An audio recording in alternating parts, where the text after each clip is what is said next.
Let us continue back bonding. In the back bonding, we will take the molecule NSiH3 thrice. It is called tricyl amine. Tricyl amine we will take. For this tricyl amine, how the structure will be there, that we will see. Now we will write N. This Si we will write. We will write Si, and 3 hydrogens we will write. Each Si contains 3 hydrogen atoms. Each Si contains 3 hydrogen atoms. That 3 hydrogen atoms we will write. Then bonding with the nitrogen we will write. Nitrogen comes under 5th A group. Therefore, this valence shell is having 5 electrons. That 5 electrons we will write here. Okay, now we will give the bonding. We have given the bonding. Okay, tricylamine we have written. Okay, next nitrogen electronic configuration will see. Nitrogen electronic configuration is helium 2s2 2p3. 2s2 contains 2 electrons, 2p contains 3 electrons. So in the 2p, 3 unpaired electrons present. 3 unpaired electrons present in the 2p. Okay. Next, silicon we will take. Silicon electronic configuration is helium. Helium will not come. Neon comes. Neon 3s2 3p2. Now we will consider in the silicon. One 3s orbital.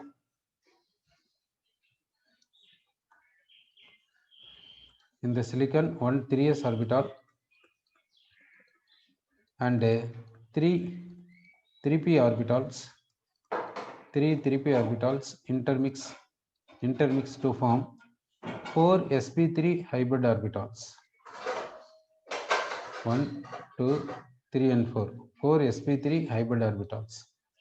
Silicon valence shell contains 4 electrons. Those 4 electrons will give here 1, 2, 3 and 4. Then it is having 3d orbital. 3d orbital is there. That 3d orbital, vacant 3d orbital will take. Vacant 3d orbital. Okay.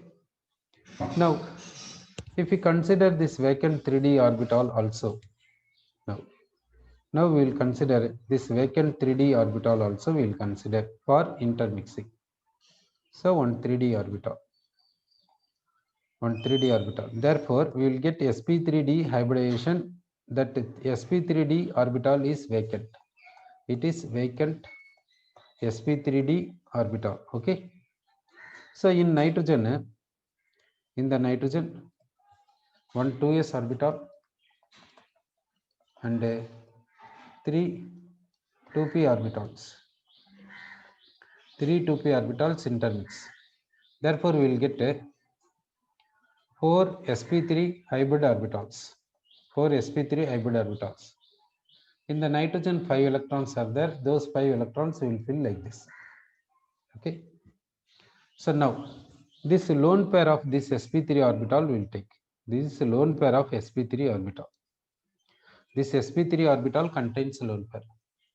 And for silicon, vacant sp3d orbital will take. It is a vacant sp3d orbital. Vacant sp3d orbital. Okay, vacant sp3d orbital. They are going for what in the sense overlapping. Due to overlapping, a bond is formed like this.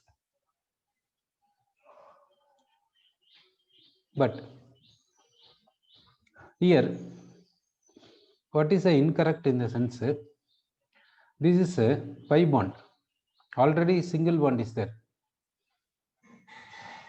Pi bond in the sense hybrid orbitals will not form pi bond. Hybrid orbitals will not form pi bond, isn't it? Therefore, how to say this one? Hybrid orbital will not form pi bond. Therefore, how to explain this? This we can say back bonding. It is because it is providing vacant orbital, it is providing lone pair, therefore it is back bonding, we can say. But this back bonding, it is pi bond only. No, pi bond is not formed by hybrid orbitals. Pi bond is not formed by hybrid orbitals in the sense we cannot give like this hybridization. Like this hybridization we cannot give. Then how to explain that we will see. Now nitrogen will take 3 bonds with the silicon. Silicon is forming 3 bonds with the hydrogen atoms. 3 bonds with the hydrogen atoms like this. So like this we have taken. Nitrogen electronic configuration will write helium here 2s2 2p3. Now we will take for nitrogen better we will take like this. One 2s orbital, one 2s orbital, two 2p orbitals, two 2p orbitals intermix. Therefore, we will get sp2 hybridization. sp2 hybridization, 2p orbital is pure. 2p orbital is pure because out of 3 2p orbitals, 2 2p orbitals going for intermixing. 5 electrons are there. How to fill 5 electrons in the sense 1, 2, 3, 4 and 5. Like this we will fill. Okay. Next silicon will take. In the silicon we will take a neon 3s2, 3p2, 3d0. So 1 3s orbital, 1 3s orbital, then 3 3p orbitals intermix. 3 3p orbitals intermix. Therefore, we will get sp3 hybridization. sp3 hybridization, 4 electrons will fill here. Valence shell contains 4 electrons. Those 4 electrons will fill here, and one 3d orbital will take. Vacant 3d orbital will take. It is vacant 3d orbital. Okay. So these 4 unpaired electrons made 4 bonds. These sp2 hybrid orbitals, 3 unpaired electrons made 3 bonds. Okay. Now we will take this 2p orbital, which is perpendicular to this. This is trigonal planar. Now we will take 2p orbital, which is perpendicular to this trigonal planar. Okay. Now what we have taken in the sense. Now see that here nitrogen sp2 hybridization. Nitrogen sp2 hybridization, and therefore trigonal planar. This silicon sp3 hybridization, therefore tetrahedral. Okay, therefore tetrahedral. Next we will take this 2p orbital containing electron pair of nitrogen is perpendicular to this trigonal planar now. Okay, 2p orbital containing electron pair is perpendicular to trigonal planar of nitrogen. Okay, of nitrogen. So now that we will take, so this nitrogen, now 2p orbital will take. Now see that this nitrogen 2p orbital is perpendicular to this trigonal planar we are taking. Okay, so nitrogen, so 3 bonds, Si is having 3 bonds with the hydrogen.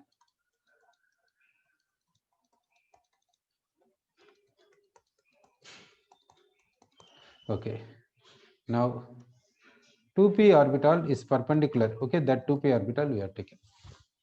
Then silicon vacant 3d orbital. Silicon, this is a vacant 3d orbital. Vacant 3d orbital of silicon. It is 2p orbital of nitrogen containing electron pair. Okay, 2 electrons present. Now 2p orbital of nitrogen overlaps overlaps laterally with a vacant 3d orbital of silicon and forms a back bonding okay. So back bonding is resulted. So between nitrogen 2p orbital and the silicon vacant 3d orbital, pi bond is possible. Okay. Now in this tricyclyl amine, nitrogen goes for what hybridization? Means sp2 hybridization. Okay, sp2 hybridization. Sir, okay. So tricyclyl amine, how it will be that we will see. So silyl we will take like this, SiH3 like this we have written. Next here we will write back bonding. We will write this back bonding, we will write it as normal colon bond by giving formal charges. Okay. So now we have to give formal charges to nitrogen. Okay, nitrogen plus silicon minus. This is about what in the sense tricyclyl amine. This is about tricyclyl amine, we can say. Okay, so between nitrogen and silicon, back bonding is there. Because of back bonding, nitrogen is having positive charge, silicon is having negative charge. Like this we can say. Okay, we'll go for next topic, that is metallic bonding. We'll take a metallic bonding. We'll take metallic bonding in the sense it is possible for metals. So let us take a metal lattice. What is lattice? Lattice means a regular three-dimensional arrangement of metal atoms. That is called metal lattice. So metal lattice means in this metal atoms present, those metal atoms arranged regularly in a three-dimensional manner. Regular three-dimensional arrangement is called metal lattice, we can say. Sir, in the metal lattice, many metal atoms are there. Metal in the sense solid. Therefore, metal atoms take a fixed position in the solid. Okay. Solid in the sense translational motion will not be there. Translational motion is not there in the sense metal atoms taking fixed position. That is the meaning, no, sir. Suppose we are taking sodium metal lattice. Sodium metal we are taking. In the sodium metal, sodium atoms present. Sodium atoms arranged in a regular order and three-dimensionally arranged. The sodium atoms take a fixed position in the lattice. Sodium atoms takes a fixed position in the lattice. So sodium atoms are taking fixed position in the lattice. Then in the metal lattice, each sodium atom exists in the form of cation. Each sodium atom exists in the form of what in the sense cation. The cation is called what means kernel. The cation is called what means kernel. Then each sodium atom exists in the form of a cation by losing one electron. So this sodium is existing as Na plus by losing one electron. Like this, all the metal atoms exist in the form of cations in the metal lattice by losing respective electrons. By losing electrons. Those electrons, each metal atom lost one electron, no, those metal atoms will form a cloud, and that cloud is called a delocalized electron cloud. Delocalized in the sense that the electron cloud is moving from one place to another place continuously. That electron cloud present, this delocalized electron cloud is attracted by all the kernels. Similarly, all the delocalized electron cloud is attracting all the kernels. Okay. So now what is attraction possible? You see that attraction between, okay, nuclei of all kernels, with the delocalized electron cloud, and vice versa, this attraction is called what means metallic bonding. That attraction is called what in the sense metallic bonding, we can say.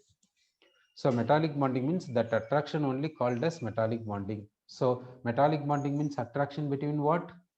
All the nuclei and the delocalized electron cloud. Attraction between all the nuclei and delocalized electron cloud, and attraction between delocalized electron cloud and all the nuclei. This attraction is called what in the sense? Metallic bonding, we can say. Okay, sir. Now, strength of metallic bonding.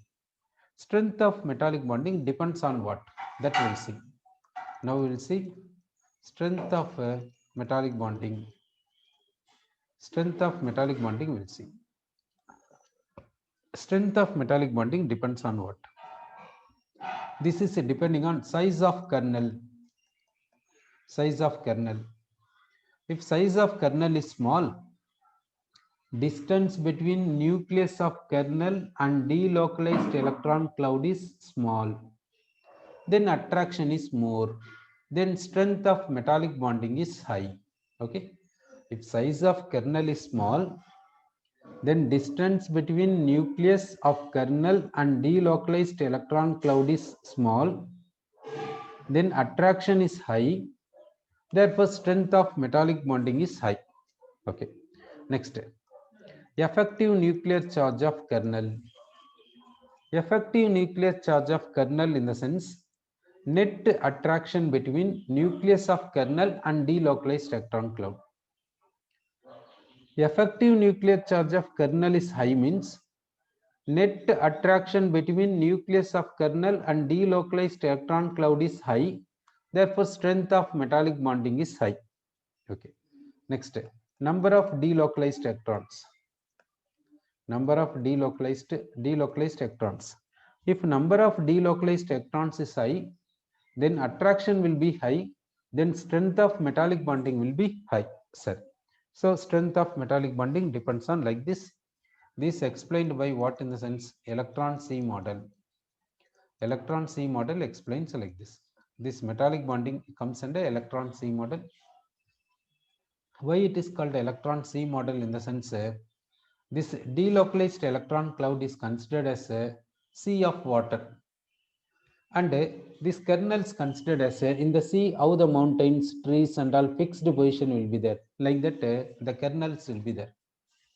How that sea water continuously moves, like this delocalized electron cloud also continuously move throughout this metal lattice. Therefore only it is called as electron C model. Okay. Next we will see isomorphous substance. Next topic is isomorphous substance. Okay. Isomorphous substance.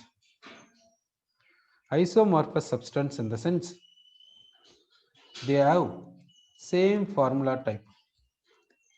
They have same formula type. Same formula should be there. Then same stereochemical form should be there. Same stereochemical form. That means stereochemistry should be same. Then next one is relative sizes of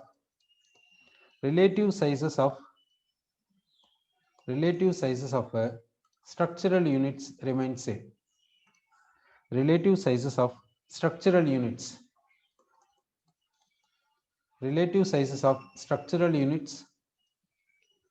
be nearly same. Next, ionic and covalent characteristics of bonds nearly same.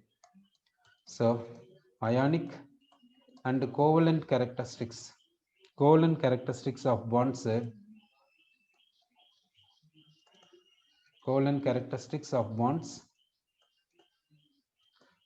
nearly same. If it is so, then that is called isomorphous substance. Now we will take ZnSO4.7H2 and FeSO4.7H2. Like this we will take.